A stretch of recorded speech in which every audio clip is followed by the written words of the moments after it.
পলাশবাৰীৰ তিনিখন শক্তিপীঠত সামৰণি পৰে মা মনসা পূজাৰ।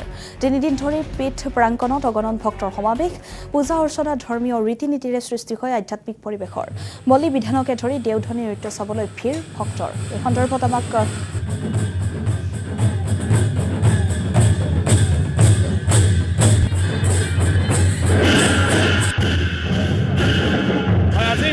পবিত্ৰ ভাদ্ৰ মাহৰ আজি দ্বিতীয়টো দিন আৰু আজিয়ে সামৰণি পৰিব দক্ষিণ কামৰূপৰ ভিন্ন প্ৰান্তত চলি থকা পবিত্ৰ মাৰৈ পূজা অৰ্থাৎ মনসা পূজা। আৰু এই মুহূৰ্তত কেমেৰা পাৰ্চন গৌতম জ্যোতিক মই ইয়াৰে দৃশ্যাংশ দেখুৱাবলৈ অনুৰোধ জনাইছোঁ। বৰ্তমান আমি উপস্থিত আছোঁ দক্ষিণ কামৰূপৰ পলাশবাৰী বিধানসভা সমষ্টিৰ অন্তৰ্গত ৰঙামাটি যি দুধখুৰা পাহাৰ, এই দুধখুৰা পাহাৰত অৱস্থিত দুধকুঁৱৰী মন্দিৰত আমি উপস্থিত আছোঁ।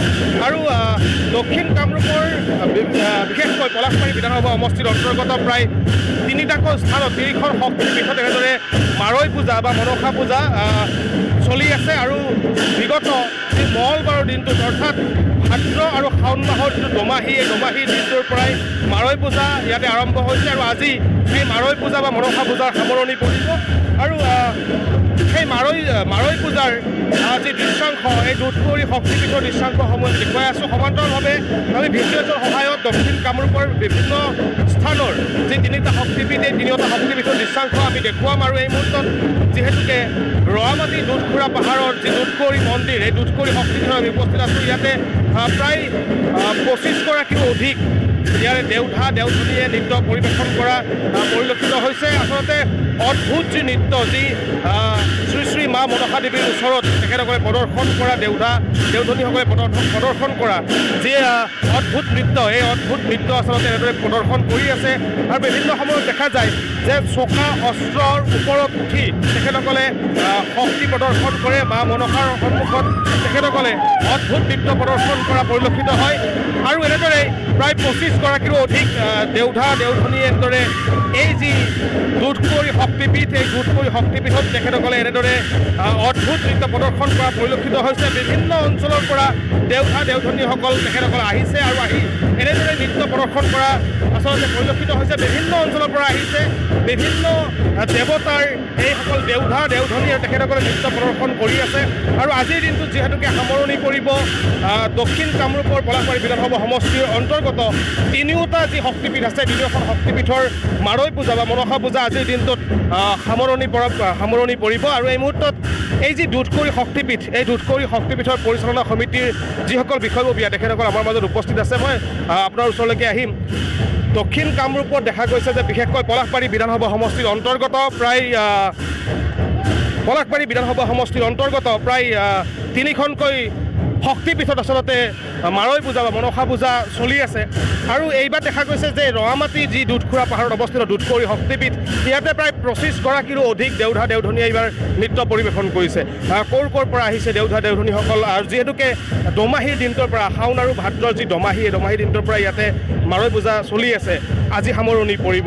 কেনেকুৱা ধৰণৰ কাৰ্যসূচী ৰূপায়ণ হ'ল, কিমান ভক্তৰ সমাগম ঘটিছে এইবাৰ? পোনপ্ৰথমতে আপোনালোকৰ সংবাদ মাধ্যমৰ জৰিয়তে আমি সমূহ অসমবাসী ৰাইজক আমি ৰঙামাটি ৰাইজকৈৰৰ তৰফৰ পৰা মনসা পূজাৰ অলেখ শুভকামনা জ্ঞাপন কৰিছোঁ। যোৱা 18 আগষ্ট 2026 তাৰিখৰ পৰা আমাৰ মনসা পূজা ভাগ আৰম্ভ হৈছে। আৰু আজি আমাৰ শেষৰ দিন, আজি 20 আগষ্ট। আজি আমাৰ প্ৰায় গোটেই নিশা আমাৰ অনুষ্ঠান আছে। ৰাতিপুৱা 9 বজাৰ পৰা আমাৰ যি পূজাৰ আধ্যাত্মিকতাৰে আমাৰ পূজা ভাগ চলি আছে। আৰু আজি ৰাতি আমাৰ এই পূজা ভাগ সমাপ্ত ঘটিব, প্ৰায় ৰাতি পোহৰ হৈ যাব। আজি দেখা গৈছে যিহেতুকে দক্ষিণ কামৰূপৰ বা পলাশবাৰী বিধানসভা সমষ্টিৰ অন্তৰ্গত তিনিটা শক্তিপীঠত এই মাৰৈ পূজা বা মনসা পূজা চলে।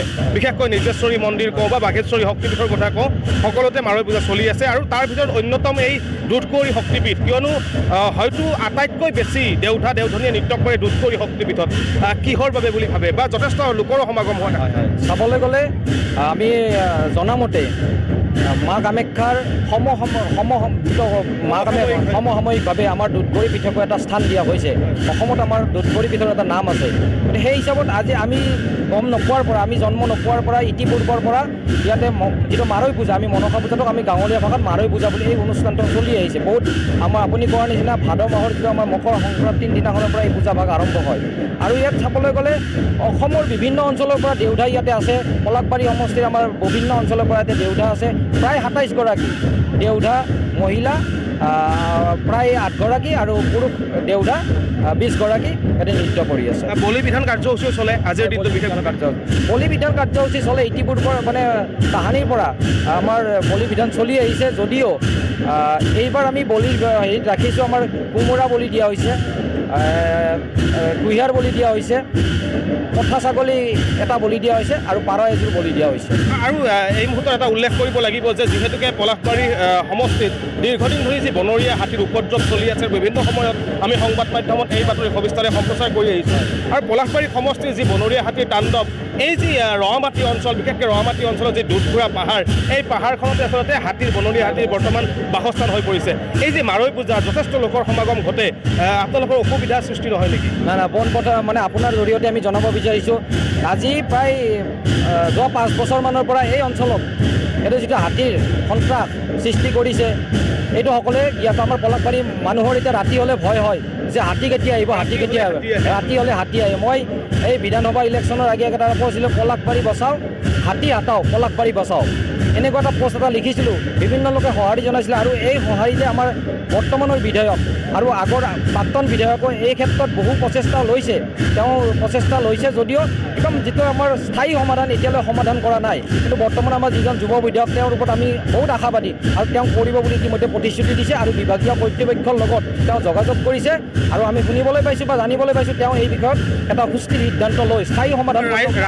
ৰাইজৰ যাতে অসুবিধাৰ সৃষ্টি নহয় এই ক্ষেত্ৰত ৰাইজৰ বাবে চাব গ'লে তাৰমানে কেনেকুৱা, আমাৰ এই পাহাৰখনতেই এই হাতীবিলাক বসবাস কৰে যদিও আমাৰ এই অঞ্চলত বৰ্তমান হাতীকেইটা নাথাকে। গধূলি হ'লে ইয়াৰ পৰা নামি যায় নহিৰা, এই অঞ্চলত বেলেগ অঞ্চলত এটা সন্ত্ৰাসৰ সৃষ্টি কৰি আছে।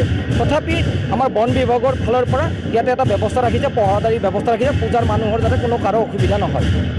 ধন্যবাদ জনাইছোঁ। আৰু এয়া আচলতে দুধকুৰি যি দুধকুৰি শক্তিপীঠ, এই দুধকুৰি শক্তিপীঠৰ যিসকল আয়োজক সমিতি আছে, পৰিচালনা সমিতি আছে, পৰিচালনা সমিতিৰ বিষয়ববীয়াসকলৰ লগত আমি কথা পাতিছোঁ। আৰু এক কথাত ক'ব লাগিব যে যিহেতুকে শ্ৰী শ্ৰী মা কামাখ্যাত দেৱী সতীৰ যিহেতুকে অংগ পৰিছিলে, জনি ভাগ পৰিছিলে, তাৰ বাবে কামাখ্যা শক্তিপীঠ সৃষ্টি হৈছিলে। আৰু সমান্তৰালকৈ এক কথাত ক'বলৈ গ'লে বা ইয়াৰ অঞ্চলৰ যি স্থানীয় লোকসকল আছে বা বিভিন্ন ধৰ্মীয় লোকসকল আছে, তেখেতসকলে এটা কথা ক'ব খোজে যে মা সতীৰ ইয়াতে স্তন যুগল পৰিছিলে আৰু তাৰ পৰাই এই যি দুধখোৰা পাহাৰ বা এই দুধকুৰি শক্তিপীঠৰ সৃষ্টি হৈছিলে। আৰু এনেদৰে আচলতে যোৱা যি দোমাহী, শাওণ আৰু ভাদ্ৰৰ দোমাহীৰ পৰা এনেদৰে দক্ষিণ কামৰূপৰ পলাশবাৰী বিধানসভা সমষ্টিৰ অন্তৰ্গত 3টা শক্তিপীঠত মাৰৈ পূজা বা মনসা পূজা চলি আছে। আৰু আজি সেই মাৰৈ পূজাৰ সামৰণি ঘটিব আৰু এই মুহূৰ্তত দেউধাসকলৰ যি নৃত্য, এই নৃত্য আচলতে প্ৰদৰ্শন কৰা হৈ আছে। বিভিন্ন সময়ত যি বলি বিধান কাৰ্যসূচী, এই বলি বিধান কাৰ্যসূচীৰ অন্তত আজিৰ যি